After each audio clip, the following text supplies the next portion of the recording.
Can I ask you a question Hmm. before you? And I want to hear what you have to say, but uh, and I'll be maybe judgmental here, but you look pretty white. So how, like, how did you get into all of these ceremonies? And because I know it's quite popular, a lot of uh, people. My background is English, and we brought the church here and all that crazy stuff.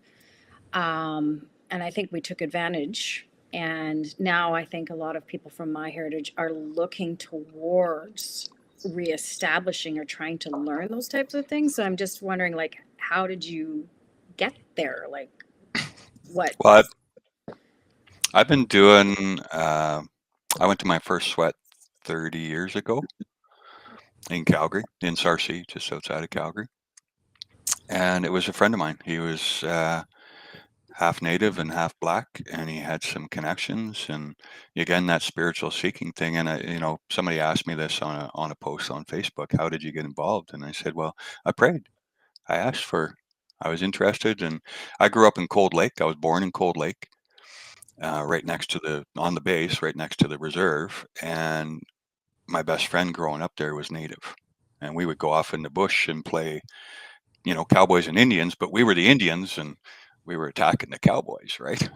And I guess I'm kind of racist in that I'm not fond of our Western culture. So I've always felt a connection to Native people and Native culture. And then so I just kind of asked for it, and it came into my life through a friend. And I went to that first sweat, and oh my God, it was so hot. This elder, Lloyd Union Senior at Sarcee, he was, a quintessential elder, all wrinkly faced, and he was missing fingers and toes from his drinking days, passing out in the snow, and he was missing teeth, and he was just so freaking gentle. He had like light beams coming from his eyes, and he was so loving. And then we went in there, uh, and it was so freaking hot that I went for the door, and I was bigger, much bigger. I was 250 pounds and like Mm. build. And three guys pushed me down and put a blanket over me and prayed over me, and I thought I was going to die for a second. But then they started the drums and the singing, and it just took me somewhere. It just took me somewhere. And, I got out of there after that round, and I was lying out. It was like Sarcee's kind of like a bit of almost like a desert in that one spot, and lying out there in the hot sun. And they called for the door, and I was like, my body was up and walking, and my mind screaming, "Stop! What are you doing? We're gonna die! Stop!" But I went in anyways, and the same thing. Like the drums and the singing started, and it just brought me something, And there's such a, especially back in those days, there's such a welcoming of. Mm. It didn't care what color your skin was. Hmm. Once they get past the color of my skin, and that I'm genuinely there, genuinely caring, genuinely interested, then they're laughing and joking and teasing with you, and they like you and they tease you. If they don't tease you, then you're in trouble. And but just once the barrier of skin is crossed and they know you as a human, and they see that you're there to see them as a human, there's such an amazing culture, so welcoming, opening, and you know really, I have to say it saved my life. I Mm. struggled with depression and anxiety. I was like 7 years clean at the time, and in really rough times. And the going to the sweats, that cleansing, that purifying, once a week, that I lived for that. And that was the only thing that kept me going through the winters. When I was suicidal, antidepressants were working, and that kept me going. So the last couple of years, there's definitely some pushback. With the discovery, the discovery, because I've known about those mass grave sites for like 15, 20 years. But the fact that they released those information in during COVID to continue the divide, um, there's definitely a pushback about non-native in ceremony, specifically white people in ceremony. But the groups I travel with, they're not. My elder said that he's doing this for all four colors, and they have four colors for a reason. That's how it was given to them to represent all four races of man. And if they're following the culture, true to the culture, true to the teachings of those 4 colors, you know, they say when we go into ceremony, we go into the sweat and they close the door, there is no race. There's just the human race. Because the spirits, the grandmothers and grandfathers, they don't see color. But so, but it's their ceremony, so I'm respectful. It's their culture, but I've earned my right to be there, and I've been doing it for 30 years, so it's it's so beautiful. It's so beautiful, and then so back to the Sundance, it's like we're there in community. This is how we used to live. All of us in close proximity, our teepees and our campers and our tents these days. And but we get up and we eat breakfast and then we all go to work. And it's a huge amount of work to accomplish in a short period of time.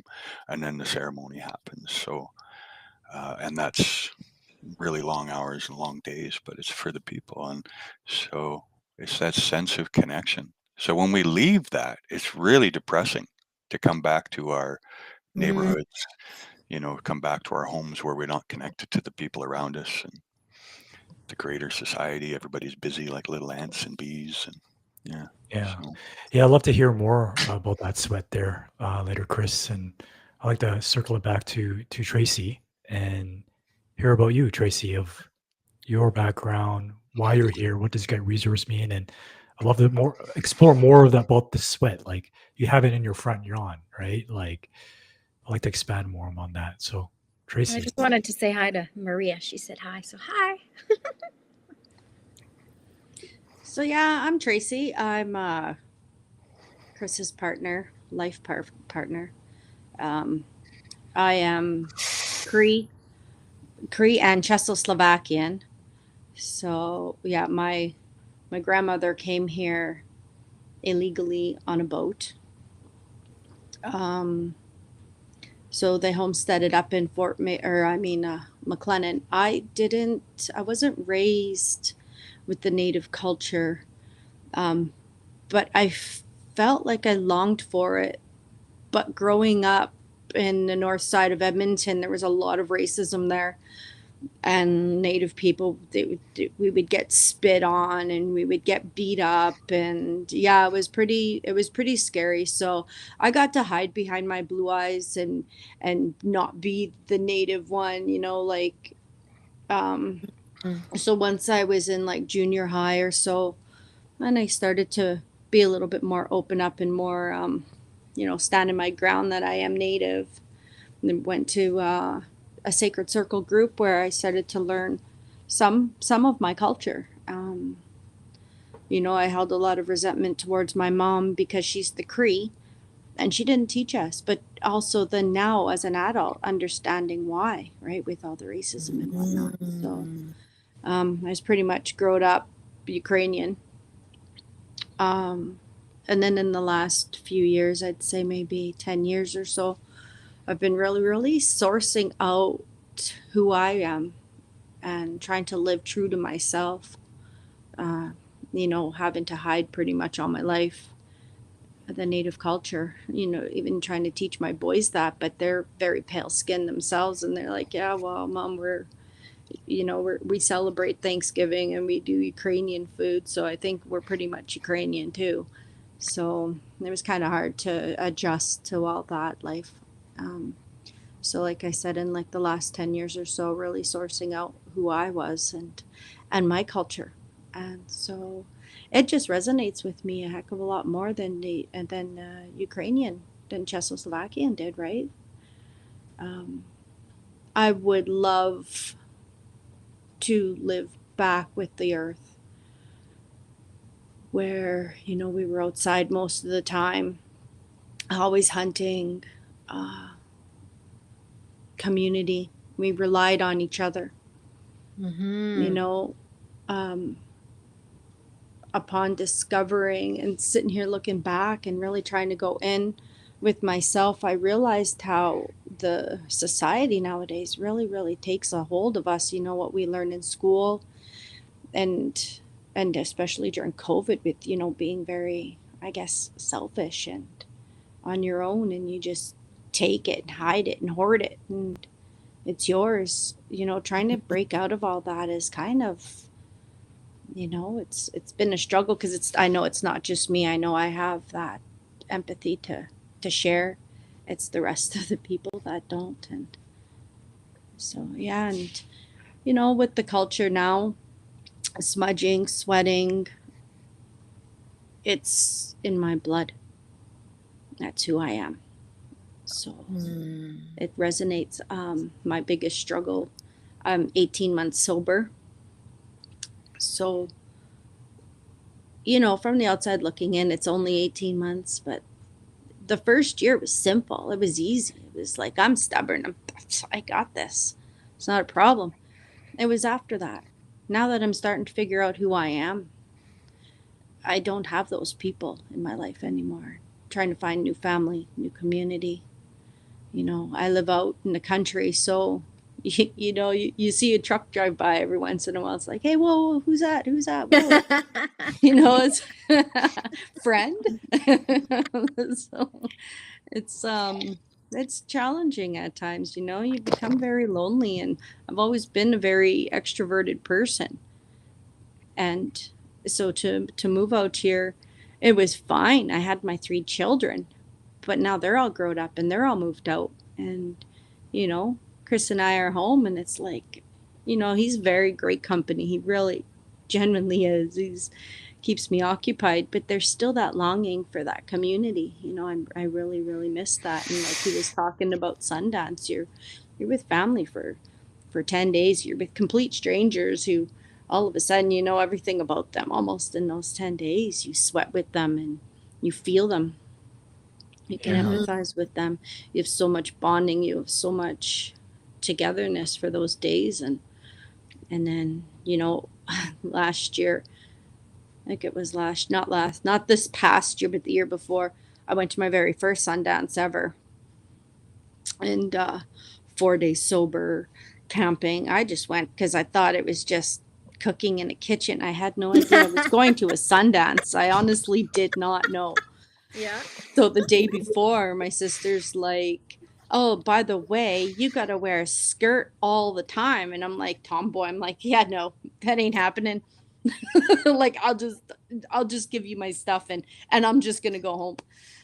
So after the first day being there, and I was a little resentful. It's like Little House on the Prairie. Like, constantly you get up in the night to go to the bathroom, you could put your skirt on. And I was like, oh, I don't know if I could do this. Like, I'm such a tomboy. And we volunteered after the 3rd day to go do some laundry for the kitchen. And we left the grounds. So it was kind of ironic that I was the one that was longing to go back. I was upset with my sister because she had to have a shower. She had to do her makeup again and reapply her eyebrows. And I'm like, really? Like, let's just go. Like, what are you waiting for? And it's just so funny to think about it now because I was the one that didn't care about this Sundance. It wasn't that I didn't care. It was the fact that the attire, the properness of it. And I was the one that grew to love that. And she was the one that initiated this whole change in her life. And I've just come leaps and bounds and, eager to learn more of my culture. Like, I am following the Blackfoot ways. I am Cree. There's so much similarities. There's just minor little details in certain aspects of the cultures. Well, obviously the language is big too, but, I'd love to learn Cree. I learned how to say my spirit name in Cree. Pray in Cree as much as I possibly can. So yeah, I'm just like a sponge, I was told, and all the learning and stuff. Yeah, it's just, I love it. Yeah, because I hear like a common thread of like with yourself, Tracy and Chris, to get resources to be back with the land, back with community, back with the culture. So I'd love to hear from the both of you of how that gets you both reconnected back to yourself. What about the culture? What about the community gets you resourced? Well, for me, what's really, really huge is the medicine. Our people discovered self-healing. They like use teas, they use herbs, they use Mother Nature to heal themselves. And there's so much we've learned, we know, but we just don't do. Every day we could go out, with grounding, with smudging. Like I was totally against the church because of what happened to my people. I was totally against it. From the time I was a little kid, I remember not liking it, and I didn't even know why.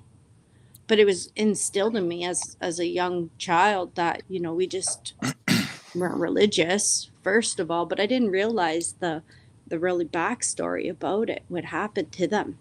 And you know, watching some of these shows, like I can't remember if it was 1887 or the other one from the uh, Yellowstone saga, and they're talking about, we will take our people, we will heal ourselves, and they have the sweat lodge, and it was so beautiful because you know what, I'm doing that right now. I'm healing those wounds from 7 years past and healing the wounds of 7 years forward, and it starts with me. And I Generations. heard that lots. Yeah, I've heard this lots. Like, you got to start healing with yourself first. I noticing just with me doing that, with just sweating, with praying, it is helping my boys in the background. They don't even know, right? It's just so profound how amazing. I wake up every day, and all of a sudden my son calls me yesterday and he's like, Mom, and this kid would never care if I'm driving in the winter. Like, I was a hockey mom for how many years? This is what we do. And he's like, the roads are really bad, like maybe you guys should reconsider going. And I was like, oh, okay. So if Avery, the one that doesn't really give two rats butts here, is calling me, maybe I better stay, and I've seen this change in him. He's getting more compassionate. He's more caring about his family, whereas before he just really didn't.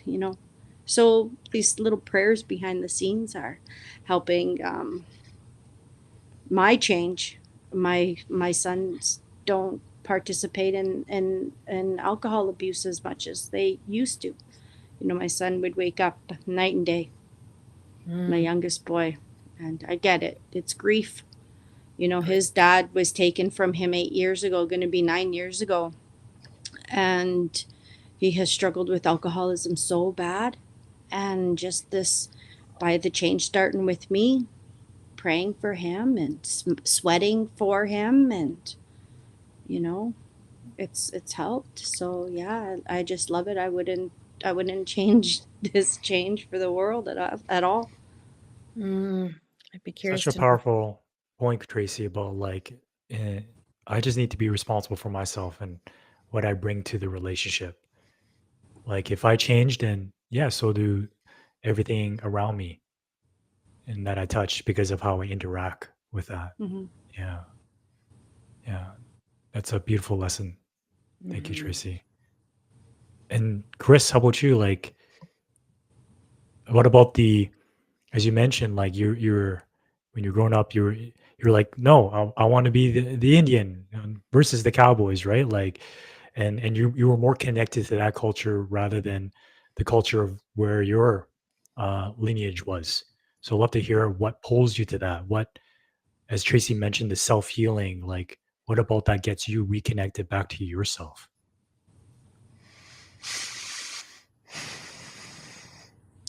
The connection. So last week we talked, or you guys talked about that DNA and what that actually means, the etymology of the word, and Tracy talked about it too, that in ceremony we heal 7 generations back and 7 generations forward. And that happens by connecting with myself. So when we're going into ceremony, when I was first going to that first sweat, I thought I was going to die in that first round. My friend said to me, he said, Chris, he said, if you're connected, mind, body, spirit, and heart, the 4 aspects of our being, you won't notice any heat at all. Mm. If you're not connected or you're carrying baggage, you're going to notice the heat. And that heat is that energy of the sun, which in the native way, the sun represents creator universally. And so that heat is to show us our resistance. And so if you surrender, but it was interesting because, all my life before that, I would run from my pain. I would try to deny, alter, suppress it in some way, shape, or form. And sitting in ceremony for the first time in my life as a man, my pain was something that was noble. So you take that suffering that you're feeling right now and you offer that suffering up to Creator and the spirits and say, I'm suffering now to take away from the suffering of my family, my loved ones, and whatever, right?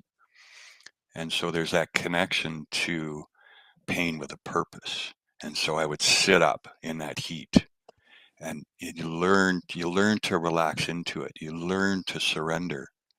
And the moment you surrender, you release. And tell people, if you stop fighting and you let that heat wash over you, through you to the ground. We're sitting in Blackfoot's Chakulme Tapyankewa, literal translation, woman in the earth. And we're sitting on our power, and that's that connection from top to bottom, the masculine and the feminine, of the masculine of the sun and the darkness and of the feminine, right? And so it just was a way. And then those songs, a lot of them don't even have words, but they're energy, and they're all prayer songs. And so that moves us into connection, and it disturbs stuff, you know. There's songs that we sing that bring up, and then there's, once we go through it, and then we sing faster songs that are more upbeat, and you can't sit still. You're sitting there in the dark and you're just dancing, like you're just like, you know. And so for me, the biggest thing was the songs.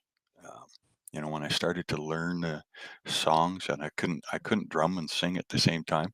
I couldn't coordinate that. Right? But again, that's connection, right? And then between the rounds, and then you get the elders. You get to sit and talk with the elders. I think about my adopted dad, Dale Lowhorn, from the Lowhorn clan. He's our clan patriarch, I guess. Our mom passed a few years back, my Blackfoot mom. And actually, in the native culture, it's the women that have the highest position. It's a matriarchal culture, right? And that's probably maybe part of the attraction, is because it's so opposite what mainstream, European Western culture is, patriarchal, right? And so everything is about connecting, and everything's about respect. I had one elder say to me that the native culture can be summed up in one word: respect. Respect for yourself. If you respect yourself, you automatically respect others. You respect Mother Earth. You respect the animals. You respect the plants and the trees and the medicines, and it just flows out from there, right? And so for me, it's simple. We say, pray to whoever you pray to, as long as you're not praying to that other guy, it's like the dark side, right? But pray to whoever you pray to. Pray out loud, you know. The encouragement to sing, even if you can't sing, like it was horrible. There's a recording out there somewhere of me singing my first start. That's how you lead the song. It sounds like a buzzsaw going through wet wood. Like it's just like, I mean, it'd be funny if it surfaced at some point, but they don't, like, they laugh, they tease you, like, oh, geez, that was a good one, Chris. That was good. Maybe we got to put that animal out of its misery or something, right? Yeah, They'll yeah. tease, but it's that lightheartedness, and it's just so much fun, laughter. Like, there's no wonder that these people have lived through what they've lived through and are still standing. The ceremonies, it's the Sioux that kept the piercing Sundance alive. They went off in the Badlands in South Dakota, and they kept it hidden and secret because they were banned North America wide. And yeah, lots and lots of people went to them to get the rights back that they'd lost, right? So the power of like sitting on the ground, calling that energy of the sun through the heat in, and the water and the air, the masculine, the feminine, like it's everything is masculine, feminine in balance in connection. So there's lots of different spiritual paths I followed. I love Dr. Joe Dispenza and his meditations, and I've done those lots, his guided meditations, Buddhist stuff. Like those are things are tools in my tool belt, but this is the foundation, you know. Yeah. So I'd love to hear about, like Tracy, you mentioned about the healing, right? That self-healing. And when I think about that, I think about like inner technology, right? Using my body to self-heal. So I'm curious about like your thoughts around that. Like, what are you engaged in that helps cultivate that self-healing, that inner technology? And I'm curious too, because you mentioned grief, and I think a lot of us don't know how to process grief, and there's a lot of it, no matter, he said there are four colors, what color you come from on our planet. So, I've always been drawn to the moon. So I found that full moon energy worked best for me when it came to letting go. My very first full moon ceremony that I've ever been to was about 4 years ago. And the grief was so overwhelming because my boys lost their dad. I lost my spouse. It was going to be 9 years now. And I struggled. They say that you will grieve as long as you've known that person. I've known him since I was 12, and I was 40 when he passed. So that was a long time to have, somebody in your life. And it was compounded when his father also died 4 years later. So, you're just kind of struggling with one, and then boom, the one we talked to, the one that helped us get through our days and our nights, and he passed too. So I honestly did not know what I was going to do.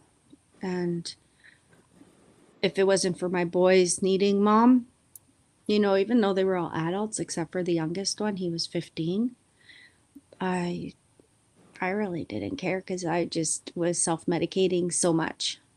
So I went to this full moon ceremony, and that was the first time in a long time that I actually seen my ancestors. They surrounded us and they lifted me up, and I started believing again. I'm like, hey, like I remembered is what happened. And coming from trauma, I was abused as a child. I blocked.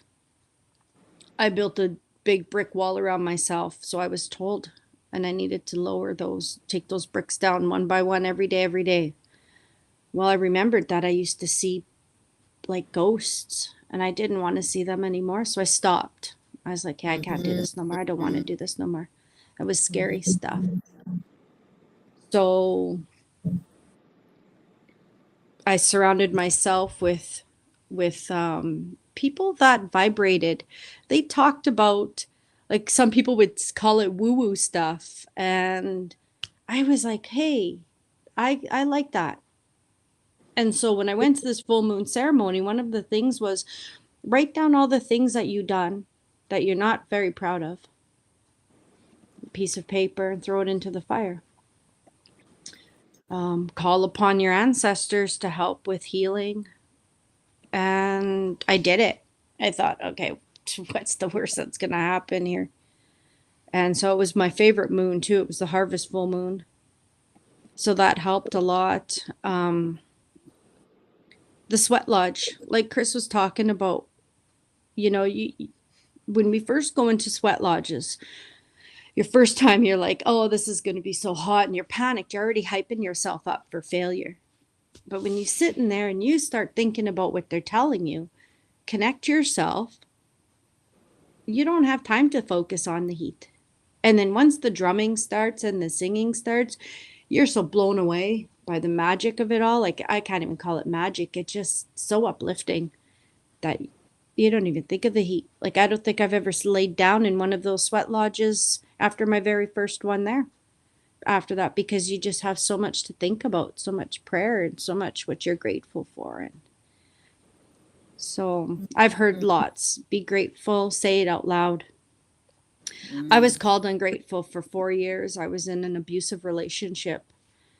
And it was pretty tough to come out of that, because I was like trying to figure out, how am I so ungrateful when, like trying to figure it all out. When you're with the narcissist, they really, really mess you up. So, the sweat lodge is where I gave it all back. I gave it to the grandfathers, the heat, and just fully surrendered, and was just like, I need help. Admitting it and saying it out loud helps. Thank you for saying that. Yeah, saying it out loud, right? Being able to ask, not being ashamed of things. And I kind of wanted to touch, because you're talking about the full moon, and some people are like, oh man, that is woo woo and all the judgments of that stuff. I used to work on a psychiatric unit, and it filled up on a full moon. Like, it's very well known that the moon has effects. Women's cycles go through it. And the psych ward, which they called the revolving door, people would just keep coming back. Filled up. So there's a lot of emotion, a lot of things that come up. And I noticed you were talking about, ghosts and seeing ghosts and what they would consider the paranormal, but maybe it's not paranormal. Maybe it's just normal. Maybe we're connected at realms of that which is beyond what we can see. And I brought this up because it's also other traditions in the Degara people, which are from Africa. I don't know if you guys have ever heard of Malidoma Patrice Somé. He came from Africa to the United States to study psychology, and he talked about mental illness. And this is what he says. He says, what the West views as mental illness, the Degara people regard as good news from the other world. The person is going through the crisis. We talked about healing crisis, I think, 2 episodes ago. They have been chosen as a medium for a message to the community that needs to be communicated from the spirit realm or from the energetic realm, whatever you want to call it. So mental disorder of every kind, behavioral disorders, signal the fact that the two obviously incompatible energies have merged into the same field. That's an interesting way of describing it. But we live in this very concrete, patriarchal, masculine world where, okay, the only thing that's real is this physical thing here. And then we have to ignore all the energy that's in our body and try to outthink ourselves. So one of the things that he said he encountered when he first came to the United States for graduate studies was how the West deals with mental illness. The fact that they call it an illness is interesting. But when a fellow student was sent to a medical institute due to a nervous depression, he went to visit him. And he says, I was so shocked. That was the first time I was brought face to face with what is done here to people exhibiting some symptoms I see in my own village. What struck Dr. Somé was that the attention given to symptoms was based on pathology, on the idea that the condition is something that needs to stop. And I love how you're both talking about surrender, like observing, accepting, honoring, and trusting what these energies are. So this was in complete opposition to his culture. As he looked around the stark ward as the patients in some straitjackets, some zoned out on medications, others screaming, he observed to himself. So this is how the healers, makes me cry, are attempting to be born, are treated in this culture. What a loss. What a loss that a person who is finally being aligned with the power from the other world is just being wasted. So these psychic abilities in the Western world, we're just not trained how, not taught, not able to tune in or get resourced. And Tracy, you also said something. You said, I remembered. And I think that's what we really do. I think we do remember.